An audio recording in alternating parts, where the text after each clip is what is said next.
আমি দেখেছি বন্যা কবলিত যারা আছে তাদের সাহায্য সহযোগিতায় সবাই এগিয়ে এসেছে। তো সেই সুবাদে আমরাও চেষ্টা করেছি একটু এগিয়ে আসার। আমরা যারা শিল্পগোষ্ঠী আছি, আমরা যারা চাটমোহরের শিল্পগোষ্ঠী আছি, তারা আজকে নতুন একটা উদ্যোগ নিয়েছি। আমরা গানে গানে মানুষের মন জয় করে তাদের কাছ থেকে যা পেয়েছি, 2, 4, 5 টাকা, 10 টাকা, 500 টাকাও পেয়েছি।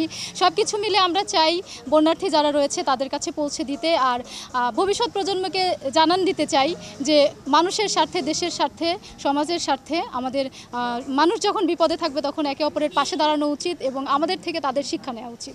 আসলে আমরা গত দিনে দেখেছি যে বন্যায় মানুষের প্রথম দিকে একটা সমস্যা হয়, তেমন করে যেমন আপনার পুনর্বাসনের জন্য একটা শেষ পর্যায়ে তাদের একটা ক্ষতিগ্রস্তর ব্যাপার থাকে। তো সেখানেও তাদের আর্থিক সহযোগিতার প্রয়োজন হয়।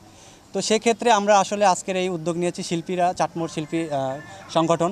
তো আমরা চেষ্টা করেছি যে আমরা যেহেতু গানের মানুষ, তো আমরা গান করে আজকে এই গান গেয়ে মানুষের কাছ থেকে টাকা তুলব এবং গানের মাধ্যমে টাকা তুলে এটা আমরা বানভাসী মানুষদের সহযোগিতায় পাশে দাঁড়ানোর চেষ্টা করব।